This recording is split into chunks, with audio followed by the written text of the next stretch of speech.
Okay guys, हमारा next topic है Laplace transformation of periodic wave forms. Periodic wave forms का कैसे Laplace transformation है, उसका एक तरीका होता है जो मेन तरीका, उससे क्वेश्चंस आते हैं सीधे सीधे 4 या 5 मार्क्स के क्वेश्चंस आएंगे आपके लिए। और अगर आप कोई कॉम्पिटिटिव एग्जाम्स दे रहे हो तो फिर तो भाई जरूर आने वाला है, ठीक है। तो Laplace transformation of periodic wave form के बारे में डील करते हैं। सबसे पहले हमें पता होना चाहिए इससे पहले कि पीरियोडिक वेव फॉर्म्स कौन से होते हैं, उनके पीरियड्स क्या होते हैं, है ना, और टाइम पीरियड कैसे निकालते हैं, उसके बारे में हमें पता होना चाहिए। तो आपके पास एक सबसे इंपॉर्टेंट क्वेश्चन ये है कि ये जो फिगर बना हुआ है ये क्या ये पीरियोडिक है या नहीं। अगर ये पता करना है आपको कि इस फिगर पीरियोडिक है या नहीं, तो आपको पता होना चाहिए कि पीरियोडिक होता क्या है। पीरियोडिक होता है कि कुछ रेगुलर इंटरवल ऑफ टाइम पे वो अपने आप को रिपीट करे, ठीक है। तो क्या ये फिगर अपने आप को रेगुलर इंटरवल ऑफ टाइम पे रिपीट कर रहा है या नहीं, ध्यान से देखिए।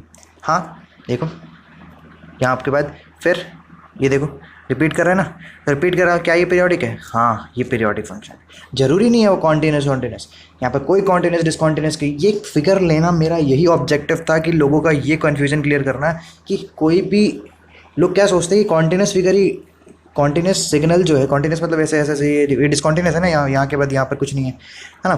तो कॉन्टिन्यूस सिग्नल को ही हम पीरियोडिक सिग्नल बोलते हैं, ऐसा नहीं होता।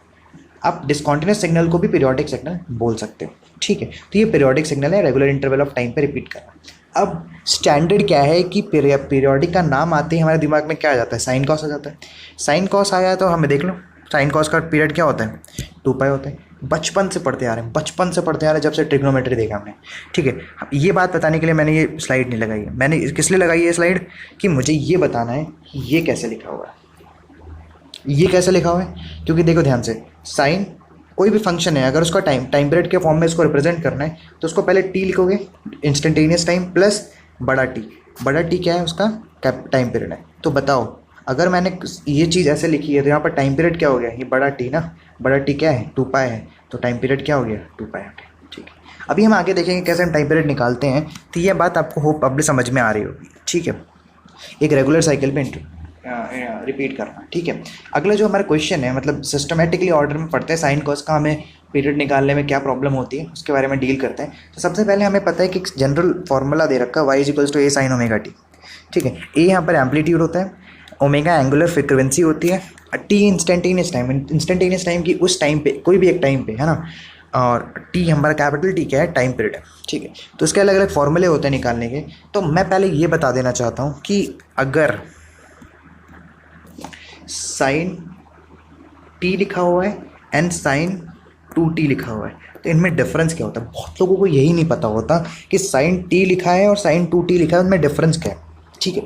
तो देखो, साइन टी जो है उससे थोड़ा स्लोअर सिग्नल है, साइन 2t क्या है? उससे दुगना फास्टर सिग्नल है। जो टाइम 1 सेकेंड में करता है ये उसके दुगने से 2 सेकेंड्स में कर देता है, मतलब हाफ सेकेंड्स में कर देता है। तो साइन 2t क्या हो गया? फास्टर सिग्नल हो गया। तो ये साइन 2t फास्टर सिग्नल है। अब इसको एक्सप्लेन करने के लिए डायग्रामेटिकली देख लो। देखो, जो आगे है वो फास्टर है, देखो जो आगे है वो फास्टर है। साइन 2t क्या हो गया? फास्टर सिग्नल हो गया, ठीक है। मतलब ज़्यादा जल्दी फ्रीक्वेंसी प्रोड्यूस करेगा, जल्दी जल्दी जल्दी जल्दी से जाएगा, ठीक है।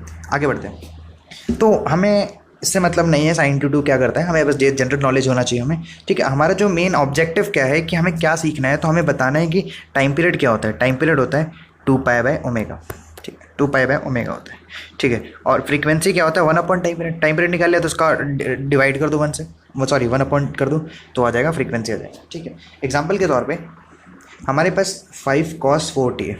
तो सबसे पहले एम्पलीट्यूड बता दो। एम्पलीट्यूड जो आगे लिखा रहता है वो 5 होता है, तो एम्पलीट्यूड तो 5 हो गया, हमें क्लियर हो गया ये बात, ठीक है। फिर उसके बाद ओमेगा क्या है? यहाँ पर ओमेगा क्या है? ओमेगा टी के साथ लिखा रहता है, तो ओमेगा की वैल्यू क्या हो गई? 4 हो गई। ओमेगा की वैल्यू 4 हो गई, ठीक है। तो टाइम पीरियड क्या होता है? टाइम पीरियड होता है 2 पाई/ओमेगा, और 2 पाई ओमेगा क्या है? 4 आया, तो हमारा टाइम पीरियड हो गया पाई/2, ठीक है। टाइम पीरियड हो गया पाई/2, ठीक है। चेक कर लेते हैं टाइम पीरियड क्या है, चेक कर लेते हैं, देखते हैं। देखो टाइम पीरियड क्या है? 2 पाई/4 पाई/2, ठीक है। एम्पलीट्यूड 5 है, ठीक है। फ्रीक्वेंसी उल्टा कर दो, 2/पाई हो जाएगी, और एंगुलर फ्रीक्वेंसी 4 है, ये सही है, ठीक है। और आपके लिए होमवर्क क्या है, ये आप खुद से निकालिए, समझिए, और अगले स्लाइड में आंसर लगा है, ठीक है, उसको क्रॉस चेक करिए, ठीक है। आगे बढ़ते हैं। अब जो हमें पढ़ना था वहाँ पर हम पहुँच चुके हैं कि हमें बेसिकली करना क्या है, हमें पीरियोडिक वेव फॉर्म का लैप्लास निकालना है। तो ध्यान रखना, सबसे इंपॉर्टेंट बात है यहाँ पर क्या क्या रिप्रेजेंटेशन है। यहाँ पर जो स्मॉल टी है वो इंस्टेंटेनियस टाइम है और कैपिटल टी है वो टाइम पीरियड है, याद रखना, ठीक है। क्योंकि काफ़ी लोग तो इसमें ही कन्फ्यूज हो जाते हैं, कहाँ टी की जगह टी लिख देते हैं कैपिटल टी और स्मॉल टी की जगह कैपिटल टी लिख देते हैं, ठीक है। देखते हैं तो क्या बोलता है, if f is a periodic and with the period t and piecewise continuous zero से टी, मतलब जीरो से टी के बीच में पीस वाइज कॉन्टिन्यूस होना चाहिए। पीस वाइज कॉन्टिन्यूस मतलब क्या होता है कि पीस वाइज कॉन्टिन्यूस मतलब बड़े टुकड़े में हो लेकिन कॉन्टिन्यूस हो, ऐसा ना हो कि ऐसा रुक गया आगे में ऐसे गया। पीस वाइज कॉन्टिन्यूस मतलब ये पीस वाइज कॉन्टिन्यूस और ये पीस वाइज कॉन्टिन्यूस नहीं है, ठीक है। टुकड़ों में कॉन्टिन्यूस होना चाहिए, गैप नहीं आना चाहिए, डिसकॉन्टिन्यूटी नहीं आनी चाहिए, ठीक है। तो उस जीरो से टी के बीच में हमें डील करना है। तो क्या फॉर्मूला होता है, एल एफ ऑफ टी। अगर आप यहाँ से 1 इसको अलग कर लीजिए, मतलब फॉर्मूले को थोड़ा मैं ढंग से लिख देता हूँ तो आपको समझ में आ जाएगा। तो मैंने ऐसा लिखा 1/1 माइनस ई की पावर माइनस एस, यहाँ पर कैपिटल टी है, ध्यान रखना, बहुत लोग मिस्टेक करते हैं। फिर यहाँ पर जीरो से फिर यहाँ पर आप ऐसे लिख सकते हो F of T S. F of T का एस का फॉर्मूला पता ही है, जीरो से टी ई की पावर, जो हमने बेसिक फॉर्मूला पढ़ा था। तो क्या हमने पढ़ा कि आप ना सबसे पहले एक टाइम पीरियड का लैप्लास लीजिए और उसको डिवाइड कर दीजिए 1/e की पावर माइनस एस टी से। क्या बोला मैंने, एक टाइम पीरियड का लैप्लास लीजिए और उसको डिवाइड कर दीजिए 1/e की पावर माइनस एस टी से। अब एक टाइम का लैप्लास लेने के लिए लैप्लास के फॉर्मूले में जाना पड़ेगा और लैप्लास का फॉर्मूला बोलते हैं जीरो से टी। टी क्या है यहाँ पर, याद रखना, टी क्या है, टी क्या है, टाइम पीरियड है, ई की power minus s T F of T d T, ध्यान रखना, ठीक है। तो ये फॉर्मूला आपको होपली क्लियर हो गया होगा, ठीक है। ध्यान पे रखना, भी एग्जांपल्स करेंगे हो जाएगा, उसकी टेंशन नहीं है। एग्जांपल्स हम देखो, हर क्वेश्चन को एग्जांपल से हमने परफेक्शन लाया है, तो यहाँ पर भी एग्जांपल से परफेक्शन लाएंगे। तो ये फॉर्मूला हो गया हमारा एस ग्रेटर देन जीरो के लिए, जीरो से t/2 ई की power minus s t d T. तो याद रखने वाली बात क्या है कि यहाँ पर ये जो टी है कैपिटल टी है, यहाँ पर ये जो टी है वो t/2 है और यहाँ पर स्मॉल टी है और इंटीग्रेटर डी जो इंटीग्रेंड है वो डी टी है, ठीक है, स्मॉल टी का। ठीक, क्वेश्चन पे आते हैं, अप्लाई करते हैं क्वेश्चन पे। तो एक बात बताइए मुझे कि इंटीग्रेशन की लिमिट डिसाइड करना इंपॉर्टेंट होता है। तो इंटीग्रेशन की लिमिट क्या डिसाइड करोगे, जहाँ पर वैल्यू है वहाँ पर इंटीग्रेशन की लिमिट डिसाइड करोगे। तो यहाँ पर जीरो से t/2 है, तो क्या आप इंटीग्रेशन की वैल्यू जीरो से t/2 डिसाइड करोगे या तो t/2 से t डिसाइड करोगे, ये करोगे या ये करोगे? बताओ। देखो हम ये करेंगे ऑब्वियसली, ये तो नहीं करेंगे क्योंकि इस टाइम पे t/2 से t के बीच में फंक्शन क्या है, जीरो है। अब आपको फंक्शन ध्यान से देखना है, इस फंक्शन को ध्यान से देखिए। फंक्शन को ध्यान से देखने पे आपको इस तरह के क्वेश्चन सॉल्व करने के लिए सबसे पहले आपको क्या निकालना दिमाग में आना चाहिए, टाइम पीरियड क्या है। तो टाइम पीरियड हमें कुछ नहीं दे रखा, तो टी ऑब्वियस सी बात है, ठीक है। तो सॉल्यूशन पार्ट में आते हैं, तो हमारा ग्राफ कुछ ऐसा है, ग्राफ दे रखा है क्वेश्चन में, ग्राफ कुछ ऐसा है और हमें फॉर्मूला पता है Laplace of f of t equals to zero से t/2 ई की power minus s t d t 1 minus e की पावर एस टी, ठीक ठीक ठीक ठीक है। अब लगा लेते हैं। तो लगाने से पहले हमें समझ में आया कि इस चीज़ का डिफरेंस, इस चीज़ को ऊपर वाला का सॉल्व किया तो ये कुछ आता है। ऊपर वाला कैसे सॉल्व किया मैं बताता हूँ आपको, ठीक है। देखिए सबसे पहले क्या किया, जीरो से t/2 क्या किया, ई की power minus s T small T है डी टी। अब पहले वाले में क्वेश्चन पे जाइए और वो देखिए कि जीरो से t/2 के बीच में इसकी वैल्यू क्या है, 1 है, ठीक है। जीरो से t/2 के बीच में 1 है, तो यहाँ पर 1 लगाइए और 1 लगाते ही आपको इसको इंटीग्रेट करना है। इसको इंटीग्रेट करेंगे, जैसे जैसे ही आप इसको इंटीग्रेट करेंगे तो आपको ये वैल्यू मिलेगी।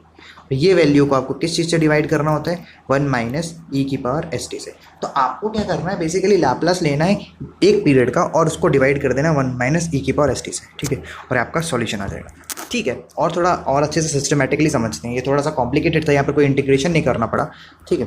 देखते हैं, ये लैप्लास है, ये क्वेश्चन है, ये पीरियोडिक वेव फॉर्म है कि नहीं पहले पता करना है। हाँ यार ये पीरियोडिक वेव फॉर्म है क्योंकि ये अपने एक पीरियड पे रिपीट कर रहा है अपने आप को, ठीक है। ये देखो एक पीरियड पे रिपीट कर रहा है अपने आप, ठीक है। तो अब सोचने वाली बात है कि इसका एक पीरियड क्या है, एक इसका पीरियड क्या है बताइए। अगर आप समझ रहे हो तो इसका आप समझ रहे हो, इस फिगर को अच्छे से नॉलेज रखते हो तो आप इस फिगर को देख के ही समझ जाओगे कि इसका टाइम पीरियड है 2। कैसे, आपको एक पूरी वेव फॉर्म सेलेक्ट करनी है, चाहे यहाँ से सेलेक्ट कर लीजिए चाहे आप यहाँ से सेलेक्ट कर लीजिए। ये देखिए ये पूरा कंटिन्यू हो गया, फिर इसके बाद रिपीटेशन स्टार्ट हो गया, ध्यान से देखो। तो इसका टाइम पीरियड क्या है, 2 है। ठीक है, ये समझने के बाद आपको आधा क्वेश्चन तो हो गया। क्यों? अब तो फॉर्मूले में ही पुट करना है। अब फॉर्मूले में पुट करने से पहले थोड़ी बातें ध्यान रखनी पड़ेगी। क्या बातें ध्यान रखनी पड़ेंगी? कि याद रखो यहाँ पर वैल्यूज़ डिफरेंट है। वैल्यूज़ क्या डिफरेंस है कि देखो ध्यान से, दो वैल्यूज़ हैं। जब इंटीग्रल 0 से 1 के बीच में है, मतलब 0 से 1 के बीच में है, तो क्या आ रहा है? वैल्यू क्या आ रही है? 0 से 1 के बीच में क्या आ रही है? 3 आ रही है। और लेकिन जब 1 से 2 के बीच में है तो क्या है? 1 आ रही है ना। 1 से 2 के बीच में तो 1 आ रही है। तो इंटीग्रल अब दो पार्ट्स में डिवाइड हो जाएगा। तो मतलब जो हमारा इंटीग्रल 0 से t था वो अब किस में चेंज हो जाएगा? 0 से 1 के बीच में और 1 से 2। इतना इंटीग्रेशन तो मैं एक्सपेक्ट करता हूँ कि आपको आता हो। ठीक है, और फिर आप वैल्यू पुट करिए और आंसर लाइए। अब ये हमारा इंटीग्रल आ गया और इस चीज़ को हम किससे डिवाइड करते हैं? 1/e⁻²s। ठीक है, हो जाएगा हमारा क्वेश्चन। ठीक है, अब 2s क्यों किया? एस टी कर देना, एस के टी के वैल्यू डायरेक्टली 2 पुट कर दी मैंने। ठीक है, नेक्स्ट क्वेश्चन पे आते हैं। ये क्वेश्चन नेक्स्ट क्वेश्चन है। क्वेश्चन में ध्यान से देखिए, आपको समझ में आने लगेगा कि अच्छा इंपॉर्टेंटली है कि क्वेश्चन देखते हैं हमें क्या करना होता है। सबसे पहले कि टाइम पीरियड पता करना होता है। ठीक, तो बताइए, फिगर देख के टाइम पीरियड बताइए, फॉर्मूला देख के मत बताइएगा। तो फिगर देखते ही समझ में आ गया कि ये टाइम पीरियड इसका 2 पाई है। अब जो लोग पाई बोलेंगे ना वो समझ नहीं रहे हैं कि ये पोर्शन खाली नहीं है यार, ये पोर्शन खाली नहीं है। तो इसका टाइम पीरियड क्या है? 2 पाई है, 2 पाई।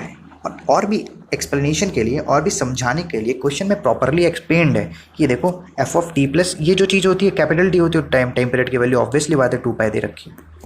ठीक है, तो अब देखो आपको सबसे पहले ये करने के बाद आपको देखना होता है कौन सा इंटीग्रल लगाना है। क्या आपको इंटीग्रल 0 से पाई लगाना है या पाई से 2 पाई लगाना है, या तो दोनों लगाना है? देखो 0 से पाई के बीच में तो कुछ वैल्यू है, पाई से 2 पाई के बीच में कुछ वैल्यू है क्या? नहीं है, 0 है, तो ये नहीं लगाना है, सिर्फ आपको ये लगाना है। अब सॉल्यूशन पार्ट में आ जाते हैं।